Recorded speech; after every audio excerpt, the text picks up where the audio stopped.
The Mark Cox Show. Follow the show on Facebook. Facebook.com/The Mark Cox Show. Appropriations bills that fund CPB and NEA. Will he veto those bills and tell the Republican leadership to send bills that defund those things? I think the message the president sent right now is that we want to defund those, and there's completely defensible reasons for doing that. It's a simple message, by the way. I put myself in the shoes of that steel worker in Ohio, the coal mining family in West Virginia, the mother of two in Detroit, and I'm saying, okay, I have to go ask these folks for money, and I have to tell them where I'm going to spend it. Can I really go to those folks, look them in the eye, and say, look, I want to take money from you, and I want to give it to the Corporation for Public Broadcasting? That is a really hard sell. In fact, it's something we don't think we can defend anymore. As to specific vetoes, you and I both know it doesn't come over one by one, line item by line. That is Mick Mulvaney from the Office of Management and Budget for the White House answering questions from the media right now. He stepped up to the podium. I don't know if he's getting ready to fire Big Bird. He seemed to be talking about money that's going to the Corporation for Public Broadcasting. Some tough decisions being made in this budget. And I know not all of them will become reality once the budget gets to Congress, but I'm proud that they're staking out their territory here and defending it, because that's what we voted for. Our guest right now, Missouri State Senator Bob Onder from the 2nd District. Senator, how are you?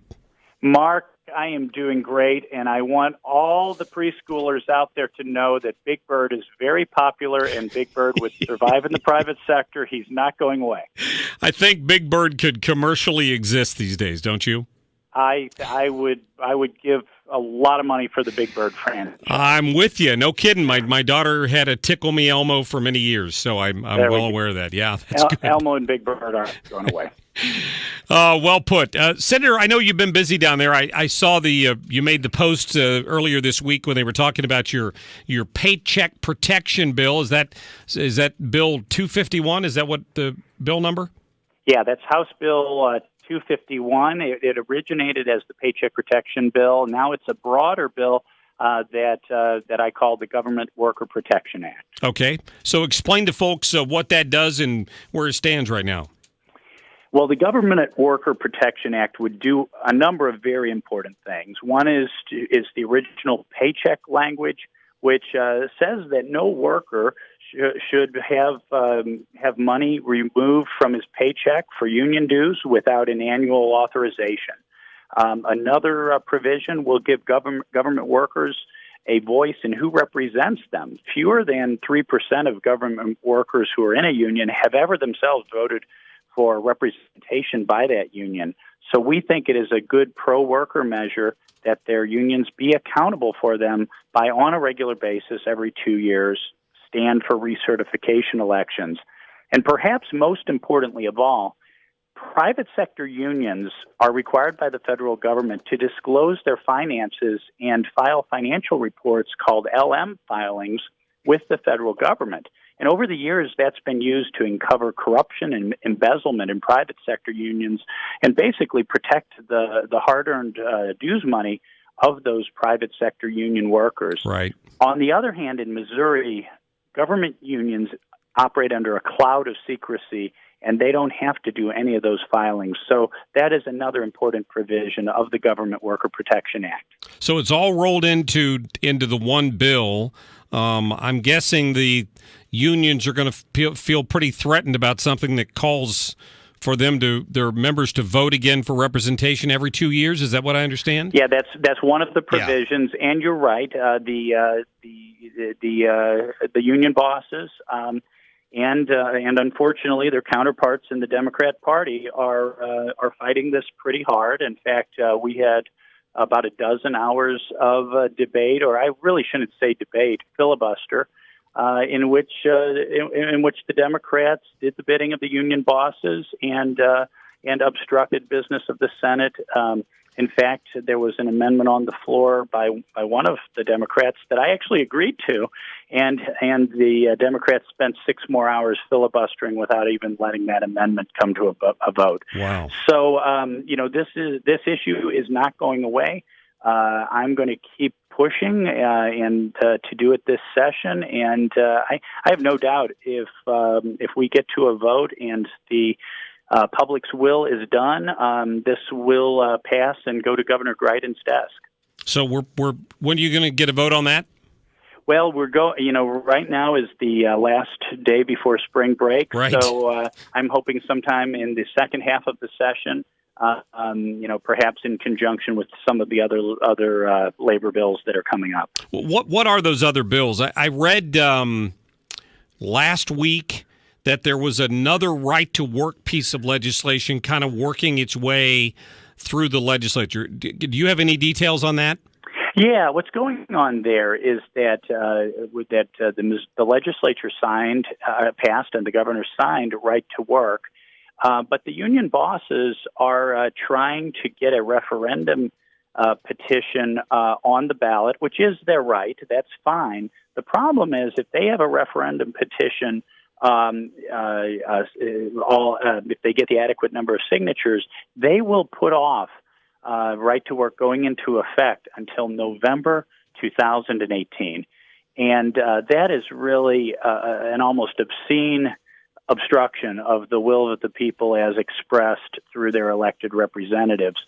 So we are moving a right to work bill, and the question is, do we need to pass a right to work bill, with an emergency clause or a new one that the governor can sign so that right to work will go into effect, that Missourians will begin to have the benefits that come with right-to-work laws, new jobs, new plants, new factories, economic growth that occurs in right-to-work states that just isn't occurring in Missouri because we're a forced union state. And it would just would replace the other bill effectively? It would replace the other bill, yeah.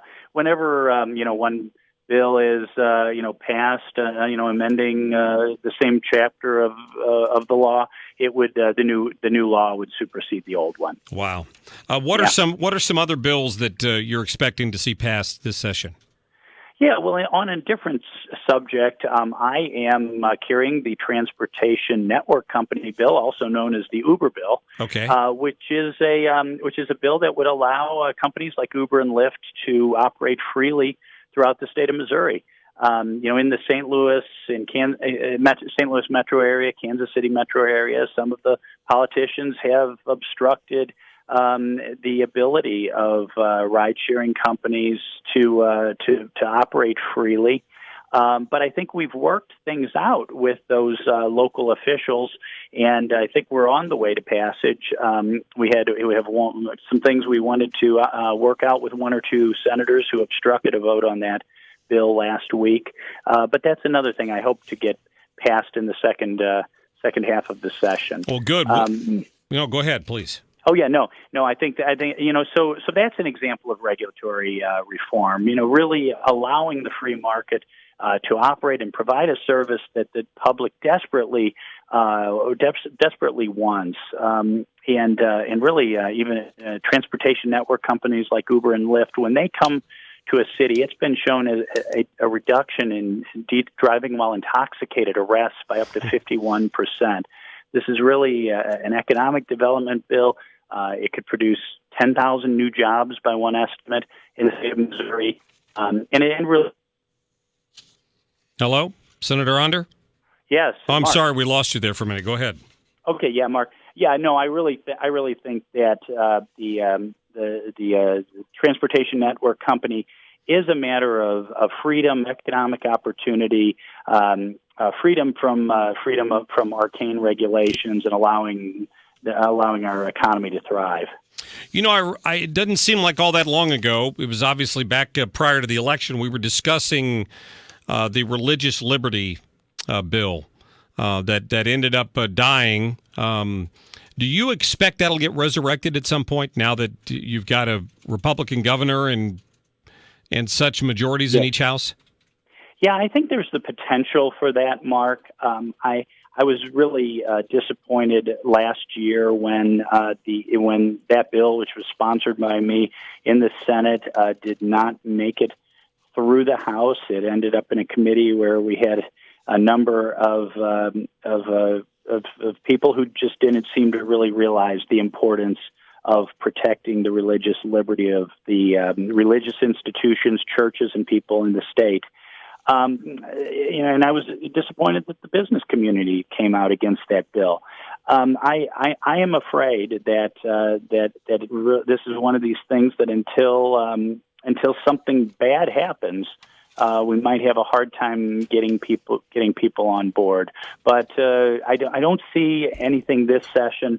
But Mark, it is not an issue that is going to go away. The Supreme Court's decision of Obergefell, where this new right that's never existed in the course of human history was invented by the U.S. Supreme Court.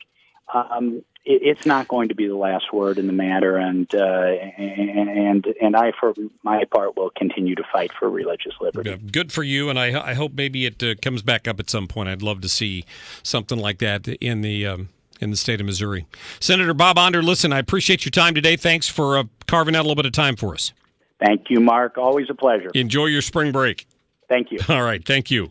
Always good to get Senator Onder on from down there in Jeff City. So that gives you an update. They got Paycheck Protection working through there. They're trying to get the right to work bill resubmitted. It sounds like with that emergency clause, it goes into effect sooner. I also understand that they're working on something that would prevent the city of St. Louis from raising the minimum wage.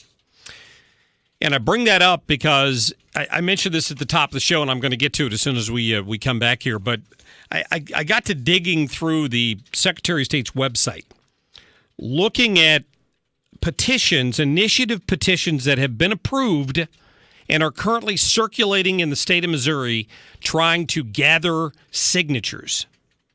And I think you're going to be a little surprised at some of what I found on here relating to marijuana and hunting and